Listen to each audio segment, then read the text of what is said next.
السلام علیکم. بسم اللہ الرحمن الرحیم.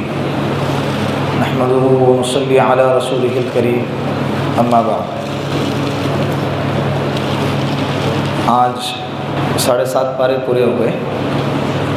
8واں پارہ آدھا. 7ویں پارے کے اندر اللہ رب العزت نے دوسرے صفحے پہ ایک آیت کریمہ نازل فرمائی.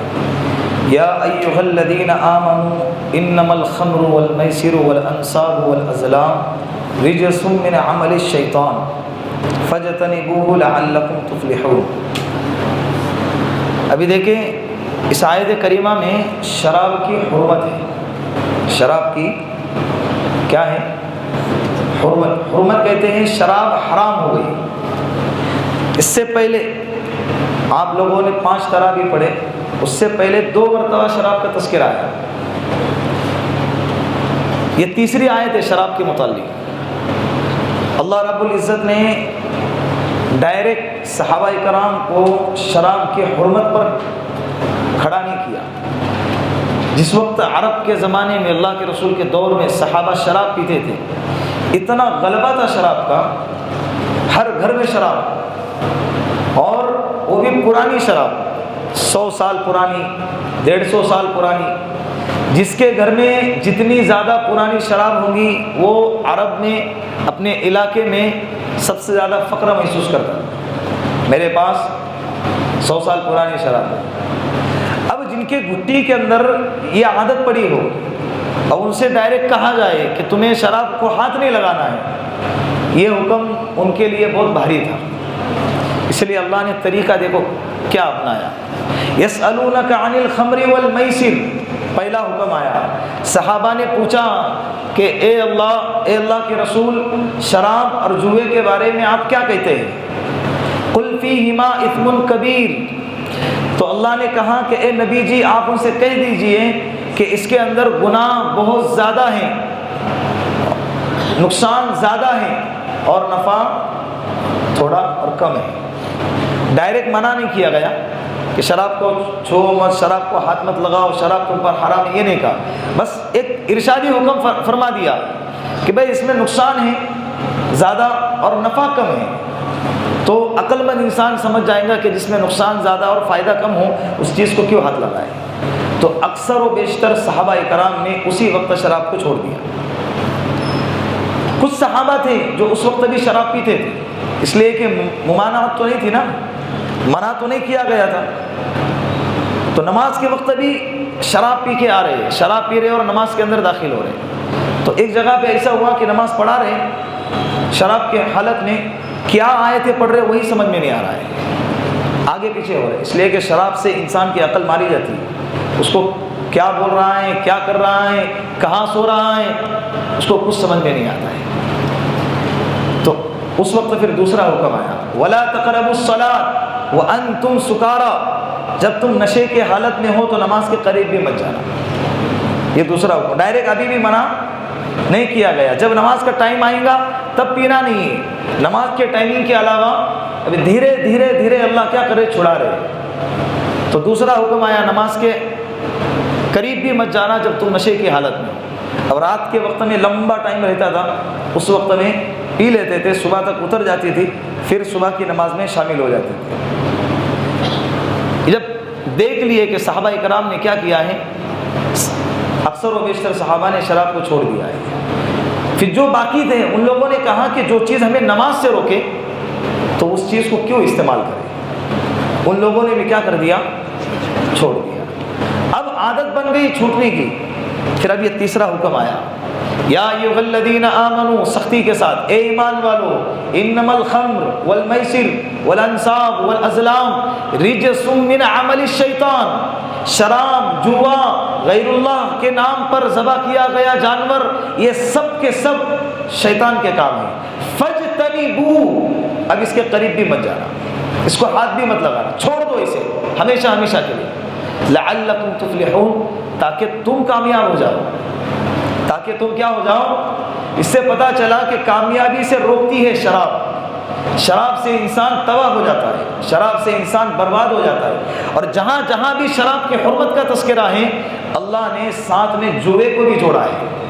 کس کو جوڑا ہے؟ جوا، مٹکا، جوا، یہ سب اس میں داخل ہے۔ اسی طرح جہاں پر پیسہ لگایا جائے اور جیتنے کا یقین نہ ہو، ہار اور جیت دونوں اس میں شامل ہوں، اسی حکم کو بھی جوا کہتے ہیں، اور جوا شریعت نے صراحتاً حرام قرار دیا ہے۔ جوا صراحتاً کیا ہے؟ اسی طرح سود کی بہت ساری آیتیں پیچھے گئی ہے جس کا تذکرہ میں نے نہیں کیا ہے کیونکہ آگے اور آنے والی ہے۔ تو سود بھی صراحتاً کیا ہے؟ حرام۔ یا ایھا الذین آمنوا لا تأکلوا الربا، قرآن کہتا ہے کہ ایمان والو بڑا چڑھا کے نہ کھایا کرو، اضعافا مضاعفا، 10 دو اور 12 لو، 1 لاکھ دو اور 1,20,000 لو، یہ بڑا چڑھا کے مت کھایا کرو، اس لیے کہ یہ کھانا حرام ہے۔ بظاہر تو تمہیں بڑھتا ہوا نظر آئے گا لیکن حقیقت میں یہ تمہیں تباہ کر کے چھوڑے گا۔ حقیقت میں یہ تمہیں لینا بھی سود حرام، دینا بھی سود حرام۔ اللہ کے رسول صلی اللہ علیہ وسلم نے اس آیت کے تشریح میں فرمایا کہ سود کا لینے والا بھی گنہگار ہے، سود کا دینے والا بھی گنہگار ہے، سود کا لکھنے والا بھی گنہگار ہے، سود کے بارے میں رہنمائی کرنے والا بھی۔ کہاں ملتا ہے بھائی؟ لون کہاں ملتا ہے؟ اچھا وہ بینک میں ملتا ہے، یہ بینک میں ملتا ہے، اس کی رہبری کر رہے، یہ رہبری کرنے والا بھی کیا ہوگا؟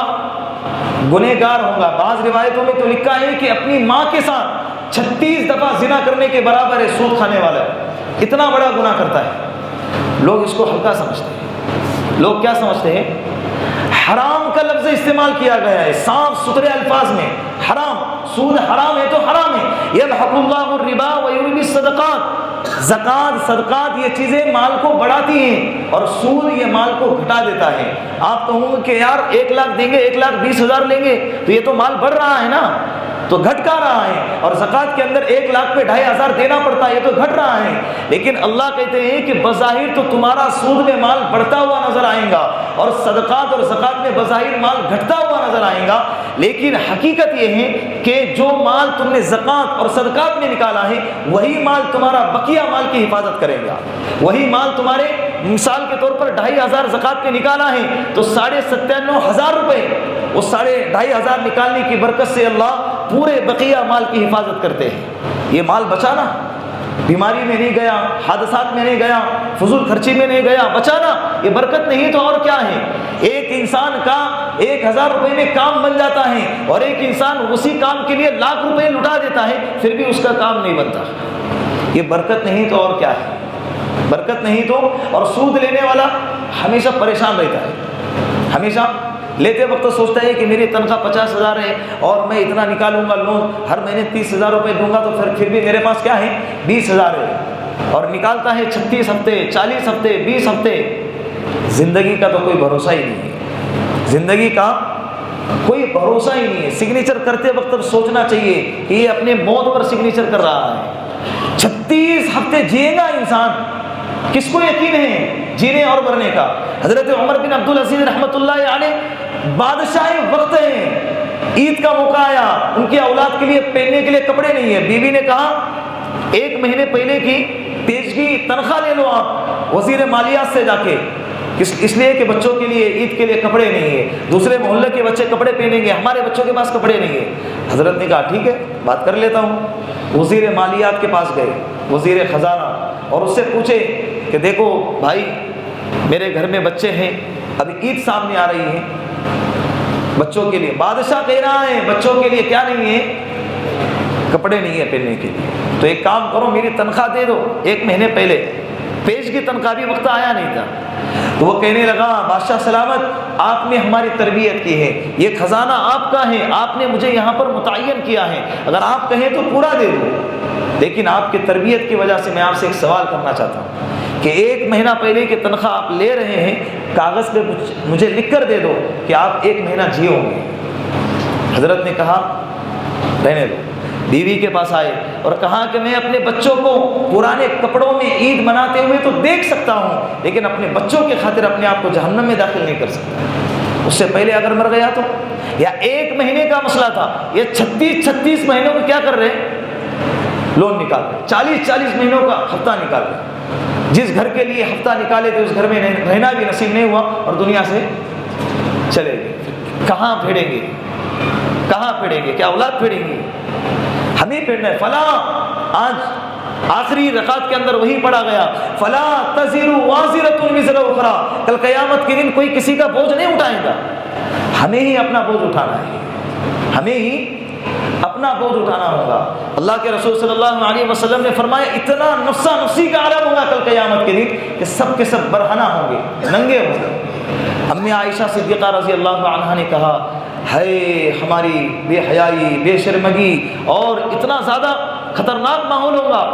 اللہ کے رسول نے فرمایا کہ عائشہ الامر اشد من ذالک, معاملہ تو اس سے بھی زیادہ سخت ہوگا کہ اربوں کروڑوں لوگ برہنہ ننگے ساتھ میں چل رہے ہوں گے, لیکن ماحول اتنا خطرناک ہوگا کہ انسان اپنے دائیں بائیں بھی دیکھے گا نہیں, اسے ہوش ہی نہیں ہوگا, اسے ہوش ہی نہیں ہوگا کہ میں کہاں جا رہا ہوں, میرے ساتھ کیا ہو رہا ہے, میں اللہ کے سامنے مجھے کھڑا ہونا ہے.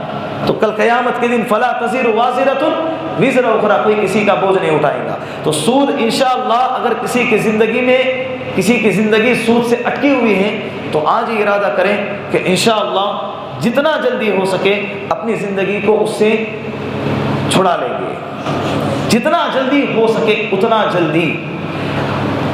کرائے کے مکان میں رہ کے زندگی گزاریں گے, کوئی مسئلہ نہیں. اللہ یہ نہیں پوچھیں گے کہ کرائے کے مکان میں کیوں رہا, لون لے کے تو نے قرضہ کر کے ذاتی مکان کیوں نہیں خریدا, اللہ یہ نہیں پوچھیں گے. سوکھی روٹی کھائیں گے, ایک وقت بھوکا رہیں گے, لیکن سود کی رقم انشاءاللہ نہیں لیں گے. اگر کوئی اس میں ملوث ہے ہم کوشش کریں گے اس کو بچائیں گے. شراب حرام ہے, شراب کو ہاتھ نہیں لگائیں گے. اگر کسی نے لگائی ہے الا الذین تابوا واسلموا واعتصموا, توبہ کرو, اچھے اعمال کرو, اللہ پیچھے کے سارے گناہوں کو معاف کر دے گا.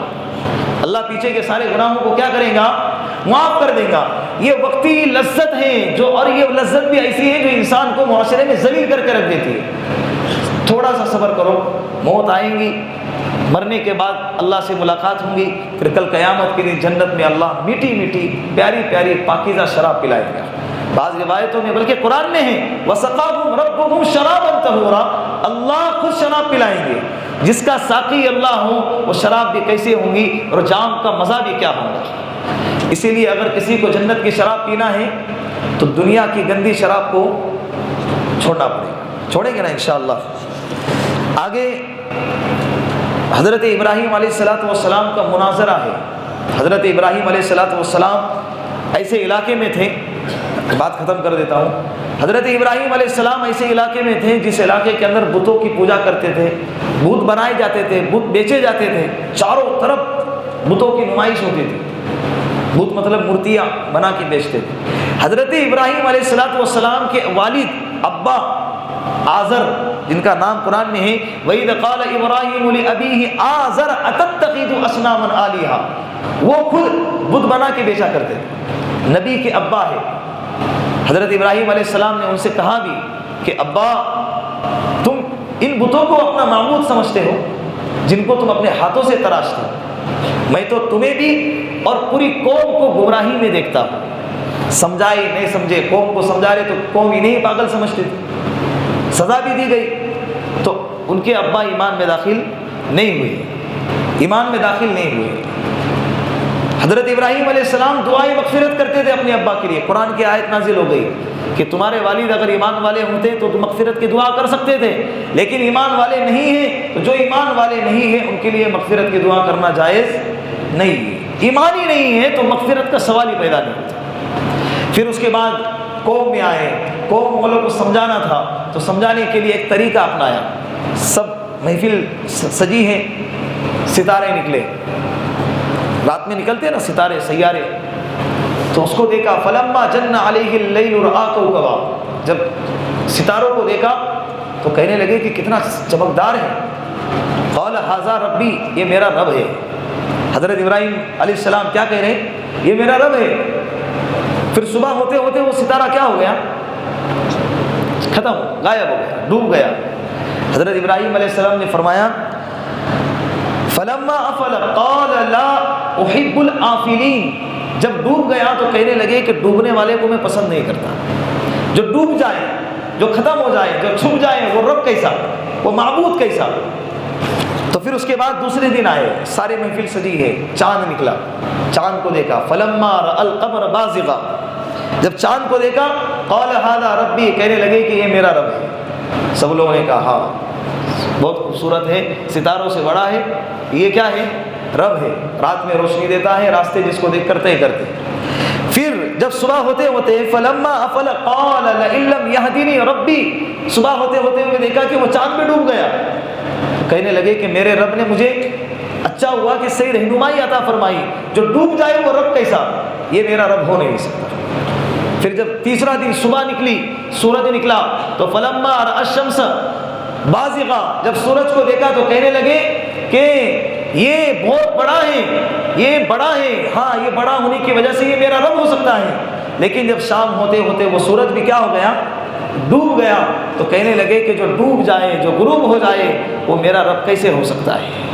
میرا رب تو کبھی بھی ڈوب نہیں سکتا، میرا رب کو کبھی زوال نہیں آ سکتا، میرے رب کو کبھی موت نہیں آ سکتی، وہ میرا رب ہے۔ پھر اپنی قوم کو سمجھایا۔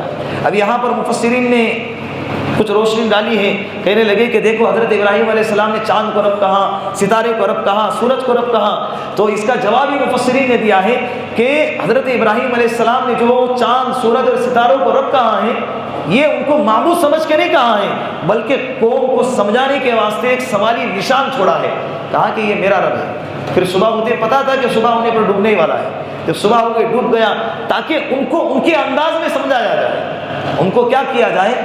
ان کے انداز میں سمجھایا جائے، اس لیے حضرت ابراہیم علیہ السلام نے وہ الفاظ استعمال فرمائے۔ تو ہمیں اللہ نے شراب کے بارے میں ایک بات رہ گئی تھی کہ صحابہ کے لیے حکم تھا، پہلے پیتے تھے پھر چھوڑا گیا، ہم اللہ کرم سے پیدائش سے پیتے نہیں ہیں، تو ہمارے لیے وہ حکم نہیں ہے کہ تھوڑا تھوڑا پیو اور تھوڑا تھوڑا چھوڑو، ہمارے لیے ہمیشہ ہمیشہ کے لیے کیا کرنا ہے؟ چھوڑ دینا ہے۔ اور دوسری بات یہ اللہ رب العزت کے بارے میں جو کہا گیا ہے، یقین کے ساتھ ہر وقت صبح سے لے کے شام تک ہمارے ایمان کو ٹٹولتے رہنا چاہیے۔ کیا کرتے رہنا چاہیے؟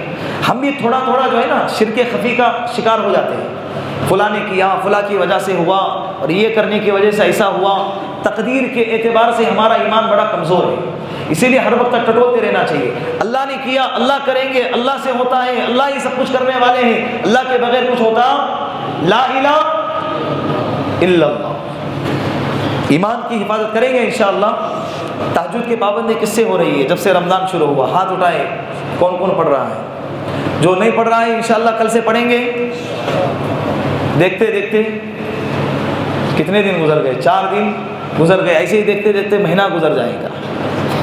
ہم سوچتے ہیں کل کریں گے، پرسوں کریں گے، اگر کسی سے صبح اٹھ کے ٹائم نہیں ملتا ہے یا پڑھنا نہیں ہو رہا ہے نا، تو رات میں پڑھ کے سو جایا کریں۔ عشاء کی نماز کے بعد، تراویح کے بعد جب گھر جاتے ہیں تو 2 رکعت نماز پڑھ کے تہجد کی نیت سے پڑھ کے سو جایا کریں۔ کریں گے انشاءاللہ، اللہ عمل کی توفیق عطا فرمائے۔